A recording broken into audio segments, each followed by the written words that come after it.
Christina, and I'm working for the SAI's Professional Education team.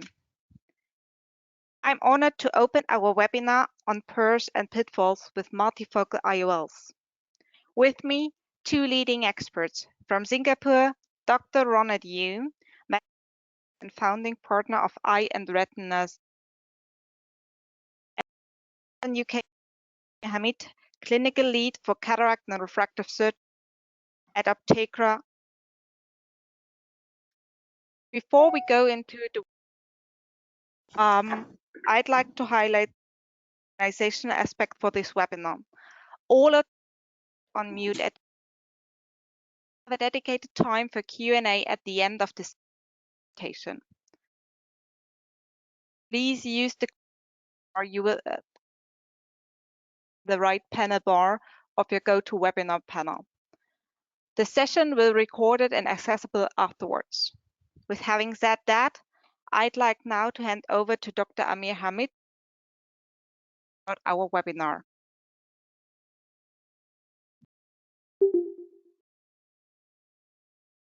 Thank you, Christina. Thank you to Carl Zeiss Meditech for inviting me to speak today. I'm really honored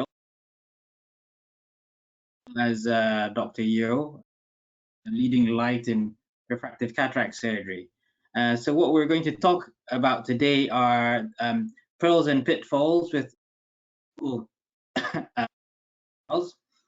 and just my systematic approach and my financial interest declarations. What we will go through as by way of introduction is a preoperative workup, surgery intraoperatively, and how the patient's some patient selection, and also some case studies to just back up what.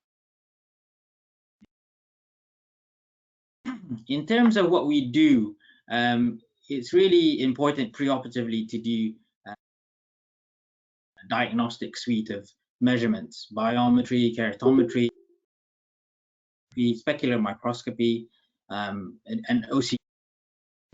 And this is done even before instilling any drops in the eye. Patient we'll go through in detail, and how we counsel the patients as well. And also post-operatively is important. This is probably the most crucial aspect of refractive cataract surgery. Who to offer the surgery. You need to understand your patient's visual and lifestyle needs, and you have to sort of explain that there is an added value to their improved post-operative visual function with a reduced. This is the time to set. We always say, and for very good reason, to underpromise, your best to overdeliver. The patient's lifestyle needs. I mainly use it and have a style. They like to read. They do lots of arts and craft and desktop work with not as much night driving. People who have a more intermediate or distant dominant and extended depth of focus, IOL on the right as well. These are their visual needs. Well, you may say, well, I have a thriving cataract surgery practice already. Well, what is this benefit to me? Well, there's a great benefit in adding a premium service, a multifocal.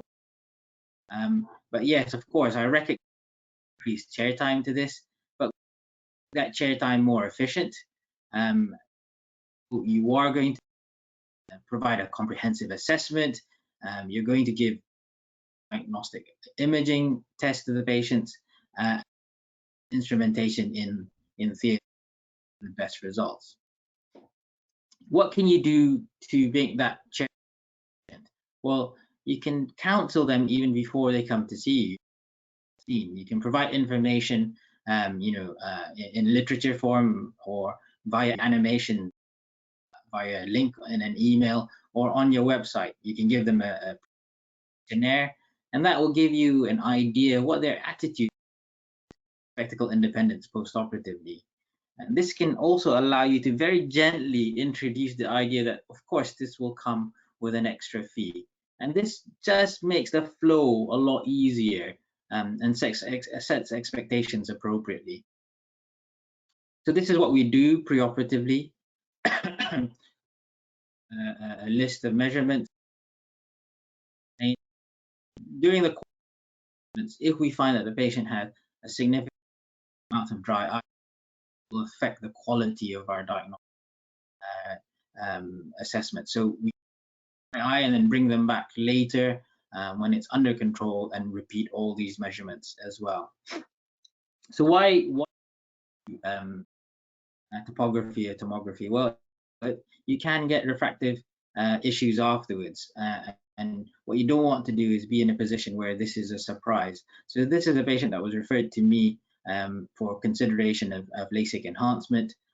They had a toric IOL implanted in both eyes for cataract surgery, and as you can see here, despite that, they had quite a significant amount of post-operative silica. And then when you review the pentacams, you can see they have improved keratoconus. So this would be really important. That will then influence your choice, and also how you counsel the patient about how you would manage any problems post.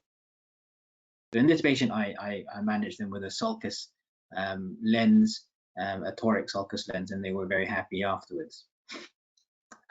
You want to look at what their cell counts are. Of course, this is a gross example of Fuchs, but you more subtle examples, and that can have implications on whether you need what your plans are for enhancement afterwards. Another very gross example of epiretinal membrane, but you can get more subtle changes, and you really want to know about the surgery, because this will help explain why there is a suboptimal postoperative visual. Not want to, in certain offer a multifocal lens. So who do I offer a multifocal lens to? Well, I have a few rules, and this is well established in the literature. I don't want them to have significant operations in the 4mm optical zone. I don't want them to have a large angle cap, although I sometimes do. And in the early stages, they tend to be more prone to glare and halos postoperatively. I look at their astigmatism. I will decide whether it's regular, therefore more likely to benefit from a toric lens. I do look for the spherical aberration profile in terms of the corneal spherical aberration, and I do choose IOLs to aim for a sort of low postoperative positive spherical aberration. Now, this is a very important point, the next point, and Dr. Yeoh will explain his presentation very elegantly. I do a toric IOL calculation in all of my patients, because what I don't want is them to have any significant astigmatism. And I want to know in these patients that they're motivated to have reduced spectacle dependency. And of course, the most important bit is that their expectations are realistic. If it's unrealistic, they'll never, no matter what. In terms of IOL formulae, the latest ones, so all perform very well. Of course, a range. I use Barrett myself, and also ZCalc, which I find valuable in my hands. In terms of toric IOL, you can do this manually. There are online calculators. Calculator is a very good calculator. If you're using a Zysen, ZCalc is. But if you have an IOL master, it has an onboard toric calculation feature, reduces your need to do any data entry. I use the EQ Workplace from Zeiss, which is an amazing system, and I'll expand on that later on. So what do I do in cases of patients who've had post-laser vision correction, total keratometry in association with Barrett Trouquet? keratometry with Z-Calc, I get good results. Failing anterior keratometry readings with Barrett-Truquet as well. So what do you do in surgery? You have to make sure it's perfectly executed, center CCC, 360-degree overlap with the IOL. You have to have wound architecture and size, so don't manipulate that wound. Be really gentle. Energy in the eye, and also manipulating the lens within the eye. Lenses, you have to have and also the access of placement. This can be with a markerless system, the Zeiss Callisto. There are other systems available as well. And depending on the type of lens, you have a plate haptic, you can rotate it clockwise and anti-clockwise. Open loop, C-loop haptics, you can only rotate them clockwise. So something to bear in mind. And what you want to understand is if 30-degree misalignment, you get, there's no point. It's like a non-toric lens in. So just aim for 5 degrees within 5 degrees of the intended axis. So this is a illustration of what happens when your toric intraocular lens is misaligned. I always say it's not one of my patients, but actually it was. So the toric lens, you can see misaligned, and what you can see as a result of that, they've got residual astigmatism, only one diopter astigmatism, but because it is a diffractive multifocal lens, the visual quality is horrible with really significantly reduced contrast sensitivity, and that's just an objective with misalignment, and you can imagine what their subjective visual quality is as a result. So in practice, this is how I do it with the Callisto system. You've got a system, and it's a very accurate way of aligning the intraocular lens. You've got the lens marks here and here, and guidance marks for when the lens should be placed. Postoperatively, we look at their refraction. I use the eye trace as well to do the toric IOL check function. It is a gross measurement, and we sometimes have to then go to the patients and look at the axis of the toric marking. Refraction is not what you expect. So this is what you would be aiming for within 5 degrees of alignment, and therefore you get very little or negligible postoperative astigmatism as a result. So we'll move on rapidly to case presentations. So first is a straightforward case, a patient that with low hyperopia, and I want you to look at this this is their spectacle prescription, insignificant really spectacle cylinder refraction, okay? Suitable for a multifocal lens. If you look at the IOL master, you can see they have significant corneal astigmatism, and therefore the IOL master has already suggested a toric lens for you. You workplace to calculate the intraocular lens, the top, the right eye and the bottom, the left eye. The EQ workplace is a software system which transfers data directly from your IOL, allows you to calculate with either anterior keratometry or total keratometry with various different types of intraocular lenses. You can then select the lens with various IOL power calculation software. You can compare it all on one page. You can then send a surgical plan to your Callisto microscope and also electronically order the lens. So it reduces the risk of a never event from a wrong IOL calculation to absolutely zero as a result. And you can then also audit your results afterwards. So if you see here the pre-op astigmatism, this is a double angle plot, and you can download this from the ESCRS website. Preoperative astigmatism in both eyes was about 3 diopters, and post-op 0 diopters. So you can see it was a good result in this particular patient.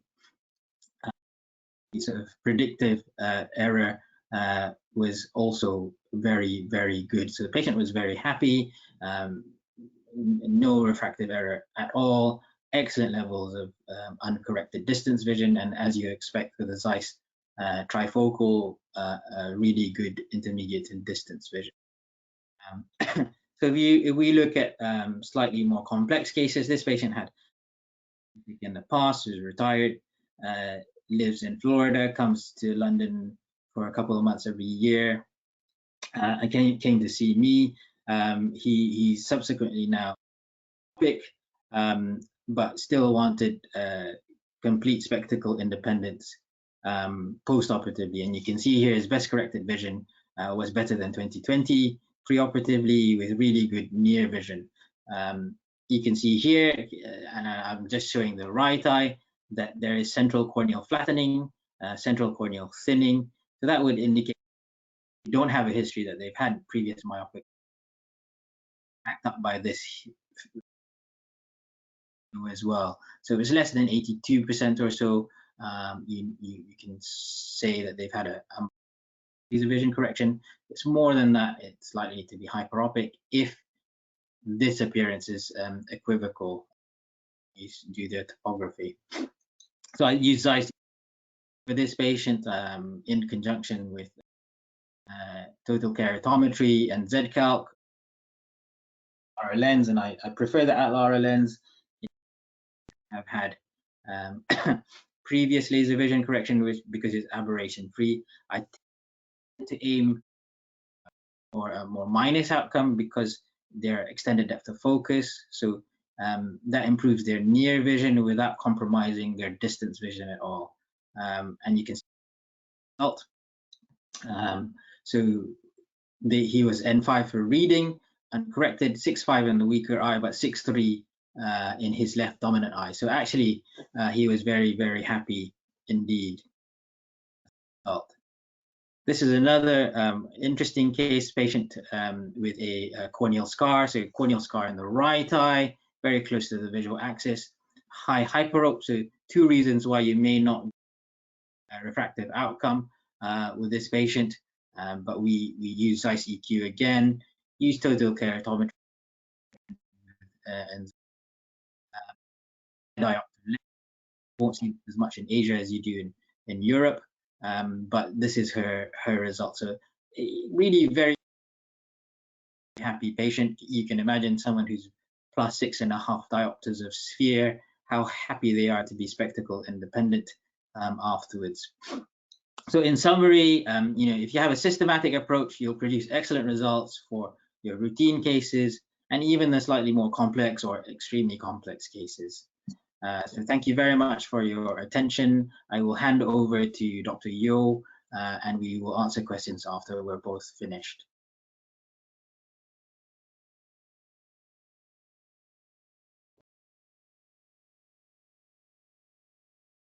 Hello, good afternoon.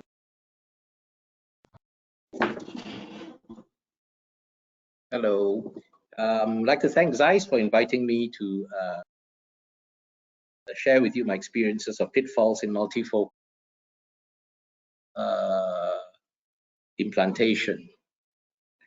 So let me see how I can get my slides to advance. There we go.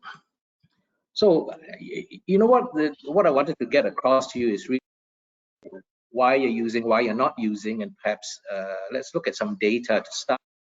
If you look at this data of IOLs implanted, this is from 2016, but most of it is still true even about multifocals. You look at the multifocal red line, shows that globally the rate of multifocal implantation is well under 5% in general. And if you look at the orange, which has some relevance to my talk as well, the toric, again, most places are. Then Australia is an outlier. Now, today, Australia probably implants about 50% of toric IOLs. But if we come back again, multifocals, it's only about 5%. Okay, so let's think about it. Why is the use of multifocal IOLs? Well, people always cite reasons like cost, quality of vision, the fear of photic phenomena, and the fear of not hitting the refractive outcomes ultimately leading to unhappy patients, which really give us a lot of stress. But let me tell you this, if you actually nail the refractive, have had not at one patient lost quality of vision and photic phenomena with a modern generation of trifocals is really fabulous, only if you nail the refractive outcome. This, you won't have the unhappy patients in number 5.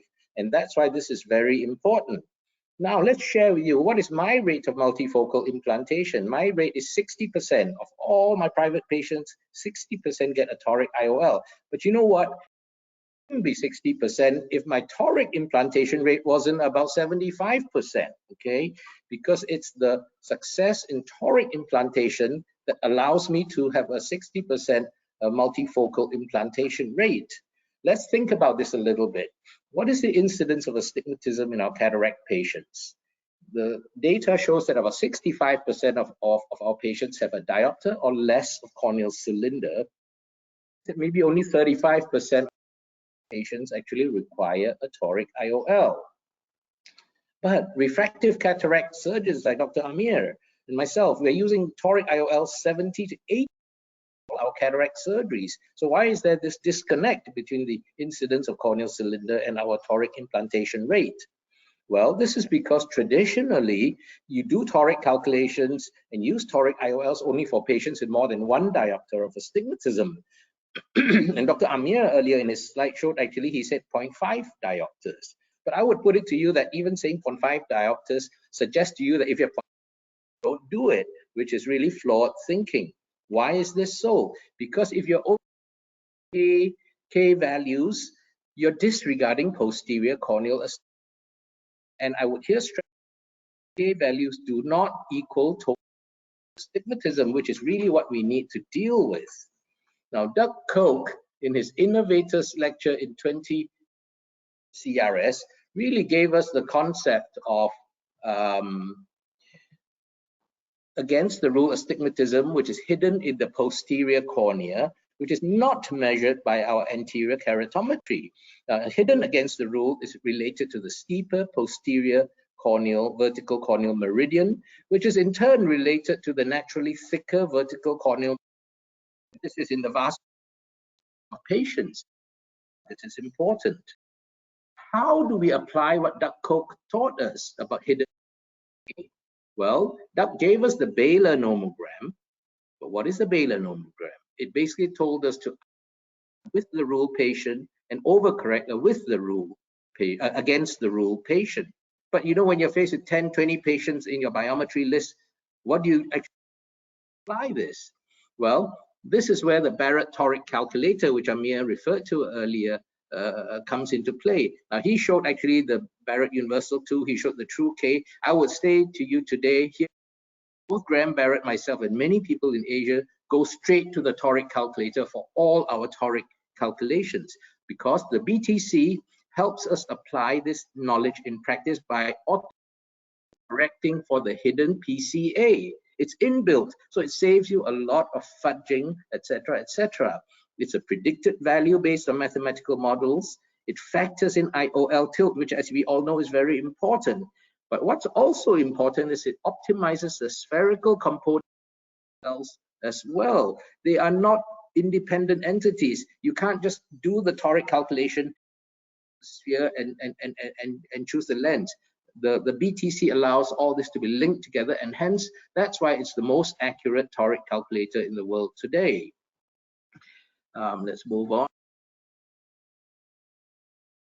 Share with you a couple of cases now, okay? Now, so this patient comes to me in 2016, and I'm going to use the case of the pen, which was just launched. I like it was trifocals. So she comes in with moderate cataract and just trifocal. I thought, great, I'm going to use the PanOptix if I can at that stage. Now, let me just show you. Hang on, that doesn't bring you to the next. My slides are not showing up. Well, I'll tell you what this slide was supposed to show. It was supposed to show that the patient had 0.52 corneal astigmatism in the right eye and 0.6 in the left eye. And you know, all manufacturers tell you this. use a non-toric multifocal IOL if the astigmatism is less than 1 diopter. I was very happy with 5 and 0.6, so I didn't need to use a toric panoptics. So I used the Barrett Universal 2, keyed the data in, and in the end I put 20.5 diopter panoptics TFN both eyes. What were my results? Terrible. The patient could only 612, 618, N8, really unhappy patient. Not surprisingly, he paid for the panoptics lens. So what went wrong? Let's look at the refraction. The post-operative refraction in this patient, you can see that there's a diopter of against the rule in the right eye and a diopter in the left eye as well. So where did that extra half a diopter of against the rule astigmatism from? Right? Where did it? Well, what I did then was I put the IOL master data back to the Barrett to see what. And again, I'm afraid this the Barrett pictures are not showing on this screen. But what it shows is that I needed to put in a 20.5 TFNT30 in one eye and a 21 diopter TFNT20 in the other eye, not a T0. So that was a salutary lesson to me. Only half and 0.6 diopter of astigmatism, but it needed a toric lens. So roll on the clock later, I have another lady who came in, or another patient who came in, who complained of cataracts and wanted spectacle free. And look refraction and looking at the astigmatism again, it's not showing my IOL master pictures, but it actually showed 0.6 astigmatism in each eye. But this time I learned my lesson, right, from the previous case. 0.6 doesn't mean you don't need toric. So I put it into the toric, and I questioned this, whether you can use a non-toric multifocal if the astigmatism is less than 1. So I then put it into the Barrett toric calculator this time, and it showed me that I needed to put toric panoptics IOLs into both eyes. And this is what I did, and this is what the post-operative result at 2 months showed. Perfect, far, near, and in-between vision. No glare and halos. So in other words, these two cases both had 0.5, 0.6 diopters of astigmatism, and had you not done a toric calculation, you would have not known that you needed a toric multifocal, which is bad enough for a monofocal lens, but for a multifocal lens is a disaster, because multifocals are exquisitely sensitive to uncorrected cylinder. So here's a take-home message. Patients with low corneal cylinders may still require a toric posterior corneal astigmatism. And I would say get away from the concept of doing a toric calculation only when K is, say, half a diopter of that number. Just do it in all cases, okay? So let's move on. That's the first thing that's helped. The second thing is, what other things have helped to boost accuracy to minimize our post-op residual astigmatism? Number one, understanding SIA and calculating your SIA using centroid values. Time to do it, and your incision is less than 2.4, just use an SIA of 0.1, and bigger than that, you can use 0.2. The other thing that's been very useful is what we call the integrated K calculator. With the original Barrett toric calculator, we got about 75% within half a diopter of plano, which, how do you improve it further? This is where the integrated K calculator comes in, and this relates to how many devices for keratometry. I'm sure everyone out there doesn't use only one. The integrated K calculator was launched by the APA CRS in Hangzhou in 2017. What it does is it allows you to optimize the outcomes with 3 sets of K data. Okay, it increases the 5 diopter residual cylinder results from 75 to about 90, 85, 90%, and that's something very worthwhile, and again of outstanding importance when you're contemplating multifocal implantations. Now, these pictures were supposed to show how to use the integrated calculator, but I'm afraid it's not working. These pictures, but what I would say to you is that if you need to learn to use the integrated K calculator, it uses, now you might say, can I use 2 sets? Yeah, you can use 2 sets, but 2 sets means you're going to get mean centroid values. And mathematically, mean centroid values are not going to be as accurate values, which is when you use 3 sets of data. And what my previous slide or two would have showed that I normally will use data from an IOL master, and the IOL master is terrific. It gives you all this data, and then from that you use the K1, K2, and then I often use photometer, and the third set of data I use would be the pentacam. So with these 3 sets of data, I will get the optimized K values, and from that it will recommend the lens, the toric lens power to use for whatever lens you decided. So I think this has made a huge amount of difference. So my advice to all of you who are thinking of getting into multi IOLs and really improving your toric implantations. And doing toric implantations helps both monofocal and multifocal. So use the BTC, which you can get free of charge on the APACRS website you see here. And that once you've done the BTC, learn to use the integrated K calculator that's within it. And if any of you need advice on how to use this, contact Zeiss and they will put you in touch with me and I'll help you guys go through this. But here's the point. If you nail the toric correction, it will allow your patient out of your multifocal implantation, whichever trifocal you use. So apart from this, just one last word. Now, at the end of surgery, and in this case, these are trifocal, and you can see the trifocal at the top here. There's the trifocal marking up there. You know, toric lenses can rotate, especially if you're doing a high myo.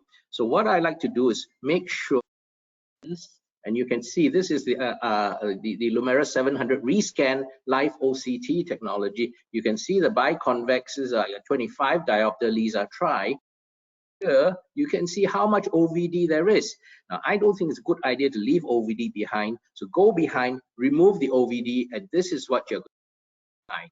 You're going to be left behind with a beautiful posterior capsule, wrinkled posterior capsule with a lens sitting on it. And this way you can be sure that you're going to nail the astigmatic correction, especially in trifocal cases like this. Thank you very much. Hope to see all of you in Singapore next year. Thank you very much. Thank you very much, Dr. Amir, Hamid, and Dr. Yeoh for your excellent presentation.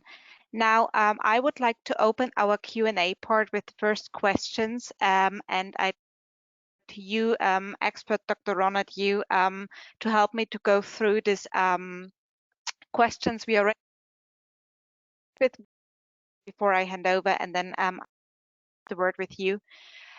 So one question which was raised was, would you expect even more outcomes if the IOL cylinder powers are available in 0.5 steps rather than in 0.75 diopter steps? That's a great question. I mean, currently all manufacturers make it at about 0.75 diopter steps for the toric component. I think that certainly making it 0.5 will help. But you know, if you look at the global usage of toric IOLs, it's probably not manufacture toric IOLs at 0.5. If you think about inventory, cost, etc. Right now, I would say when you've converted half the world implanting torics, or you implanted when you convince the world to implant more than half their patients with toric IOLs, then I think you can start moving to half that. Correct. Yeah. So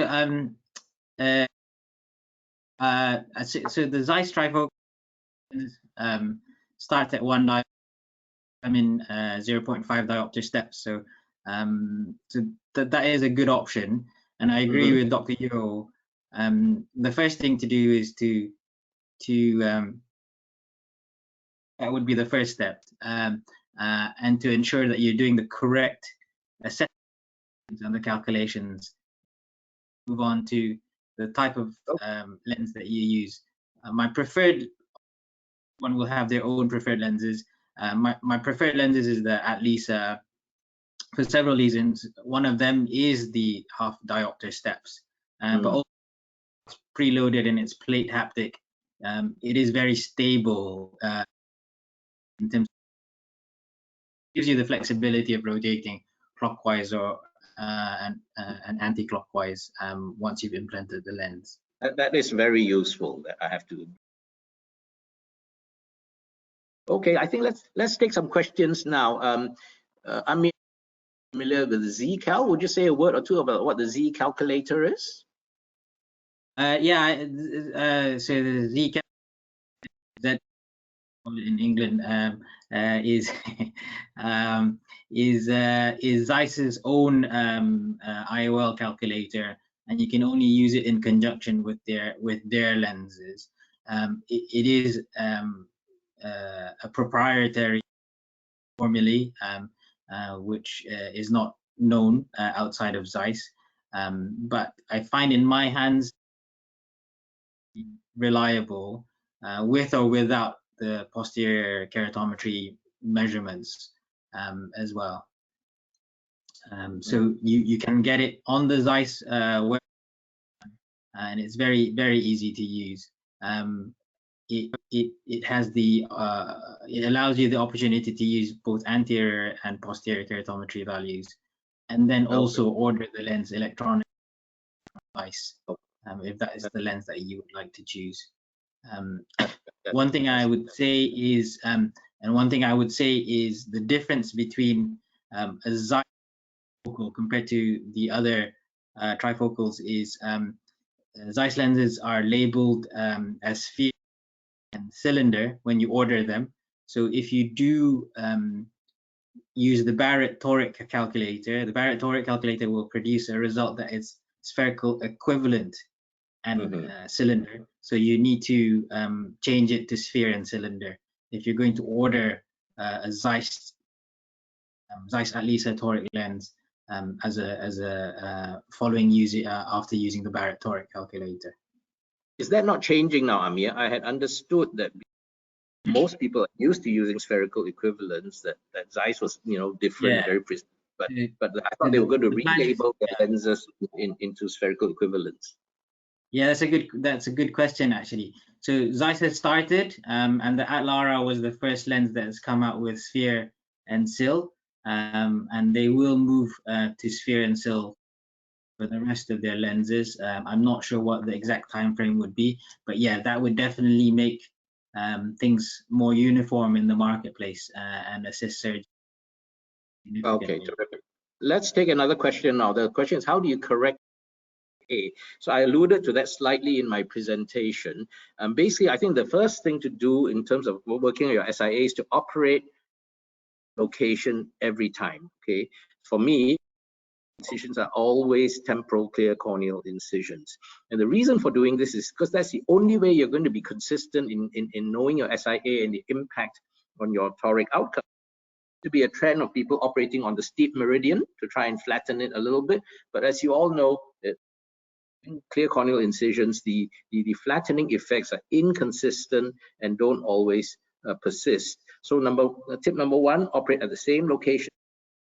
And number two, there are many websites that help you calculate your SIA. If you go to the ASCRS website, ASCRS, Warren Hill will help you calculate it. But if you don't have the time, don't want you to do it, as I mentioned earlier, if your use 0.1 as your SIA. If your incision is bigger than 2.4, use 0.2. That's going to work really for the vast majority of people out there. Let's move on to the next one.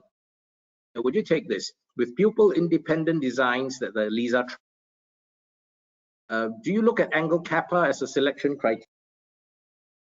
Yes. So in my first slide, I do look at angle kappa. So the pupil independence is useful in terms of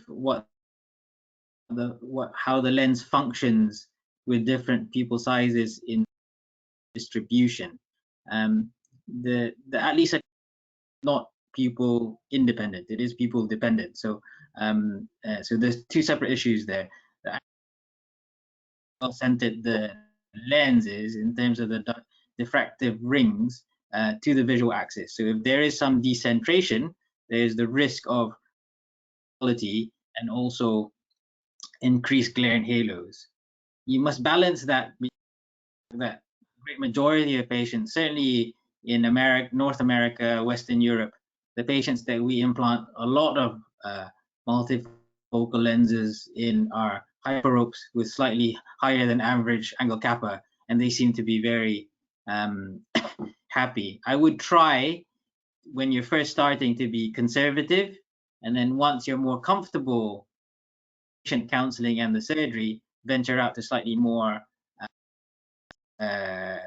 larger angle kappas. Now, when we're talking about the pupil dependency, I comment on the Atlisa, because that's the lens that I use the most. One of the benefits of the Atlisa is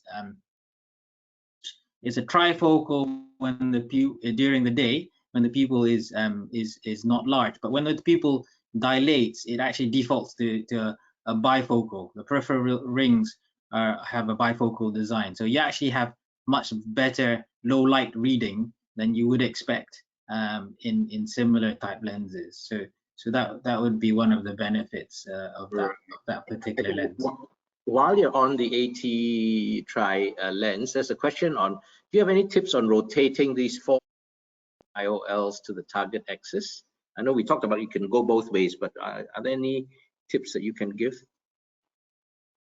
Yeah, I think people, main worry is because it's a plate haptic, what will happen to the zonules when you're rotating?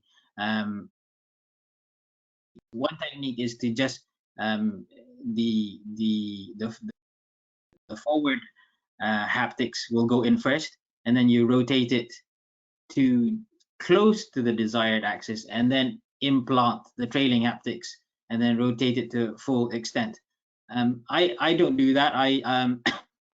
I just implant the lens and rotate it to the desired axis. I don't find it causes any problems to the zonules, and the haptics are actually very, very soft. The main thing to do is make sure that you have lens axis accurately and rotate it really accurately to the intended axis. And then, as you have already said very clearly, is to make sure that you've removed the viscoelastic behind the lens. Right. Because that is one of the reasons for lens rotation post-operatively. So that's the important thing. The other thing I like to do is I like to leave the eye a bit soft, or you know, there's no fluid behind, and you filled up the eye only once your IOL is floating. So leave the eye a little bit soft is actually a good thing to do. Here's another question, okay, talking about the integrated K, which I mentioned, where you use 3 K machines. The question is, what if I only have 2 machines, an IOL master and an auto K? Should I just use the IOL master alone or both?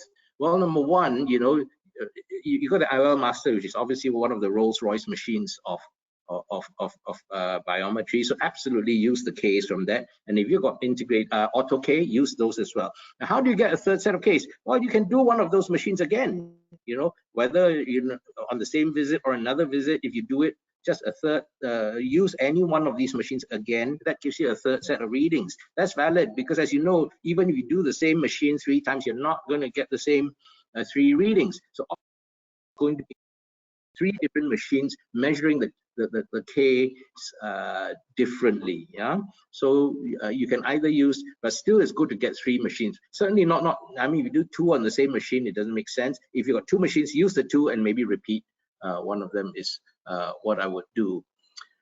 Now, on the same vein, there's a question here, is how to incorporate T in the toric IOL planning capture. Another question about using TK. Guys came out with the TK upgrade. You know, if you got an IOL 700, you got to pay a little bit of money and you upgrade it to the TK function, which stands for total keratometry. Now, the TK is supposed to give you the total K value, but I will tell you this: the data by both Graham Barrett and studies that currently, you know, doing a measured posterior cornea is not superior to using the predicted posterior corneal values that are in the Barrett toric calculator. So here's the take-home message: if you standard patient without surgery, you don't need to use TK.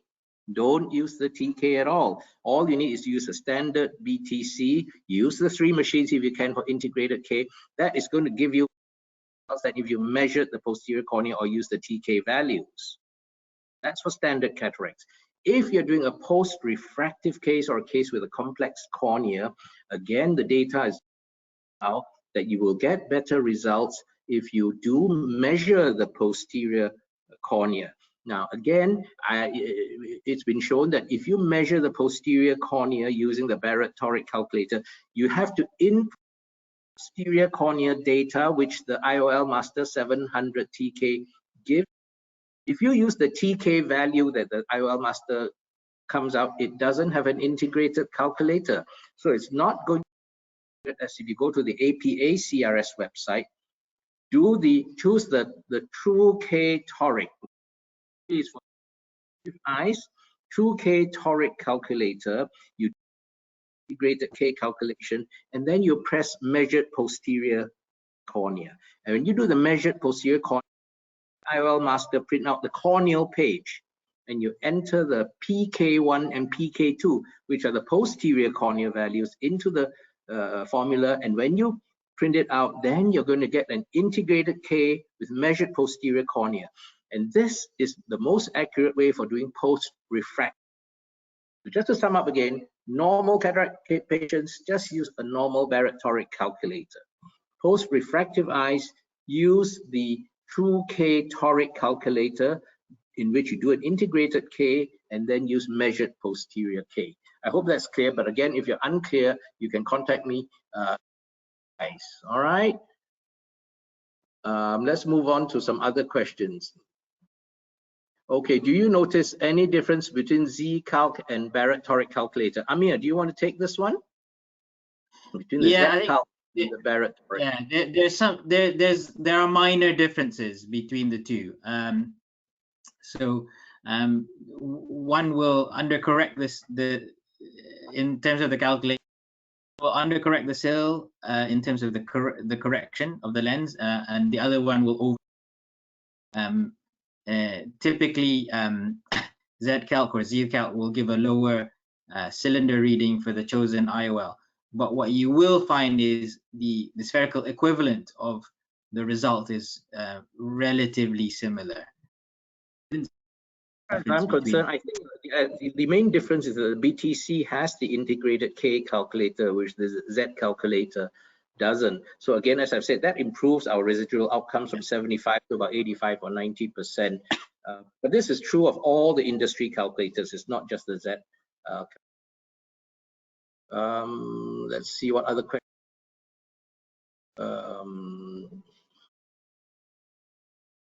Thanks for the.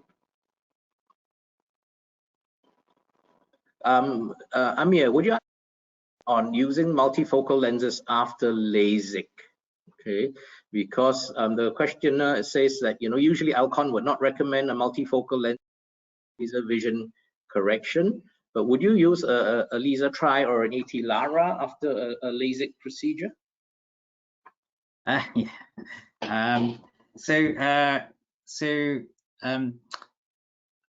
My practice is multifocal lenses, I say, or premium lenses, presbyopia correcting IOLs, and I do implant presbyopia lenses in patients with LASIK. It's important to have a very good assessment of the before you consider implanting the lens. The first thing that you want to do is you want to look at the topography. It has to be a regular ablation, not a decentered one, and hence what are the corneal higher order aberrations. So if it's a highly aberrated cornea, you're going to have reduced contrast sensitivity, poor visual function, and I wouldn't then superimpose that with a defective trifocal. What we do know and what our own data shows that an extended depth of focus lens has much better contrast sensitivity with some compromise in near vision, but I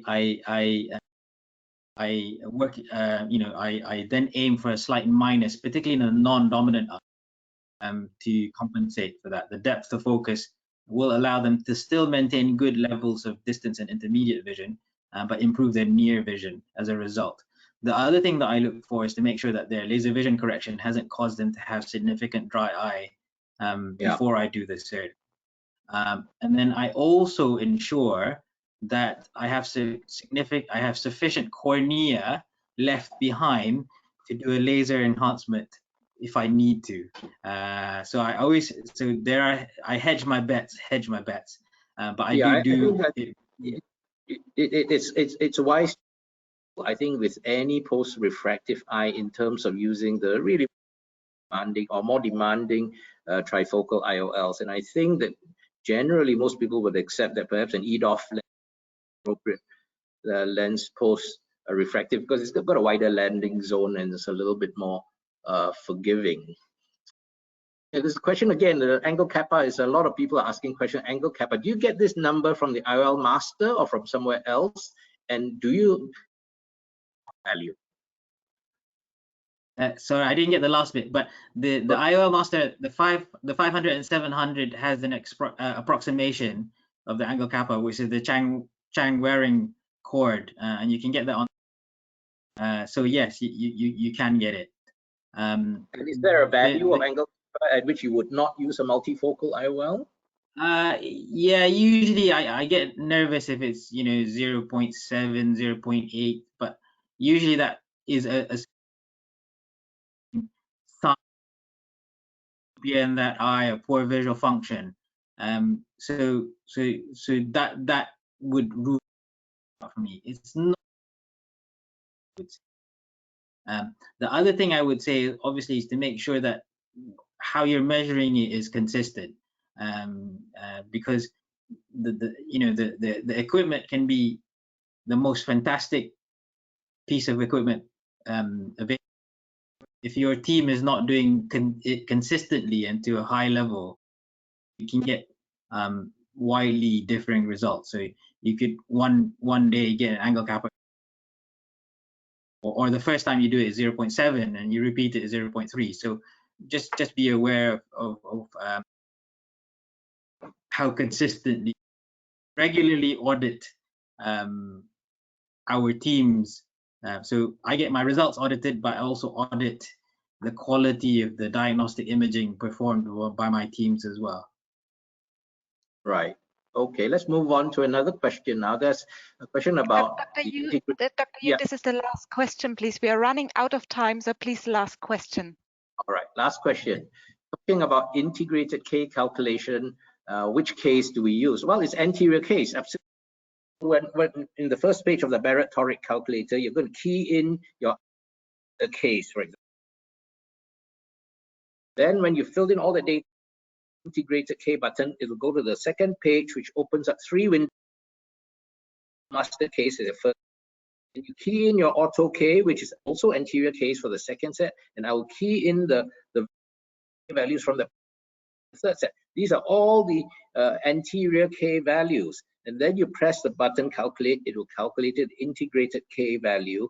And from that, you just go back and calculate the implant. The PCA is inherently in the formula already. So for this standard way of using the integrated K, you don't have to look at the posterior K. It's already built into the formula. Well, I hope that answers the question.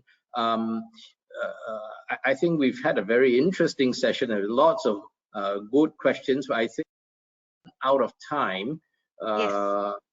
Thank you very much, Hamid, and thank you, Dr. Ronald Yeoh. Valuable insights and the live Q&A questions, and we will try to answer all of them afterwards together with your help. And thank you everyone for the session. We hope you kindly ask you to join our service this webinar. And again, have a good day. Thank you. Everyone.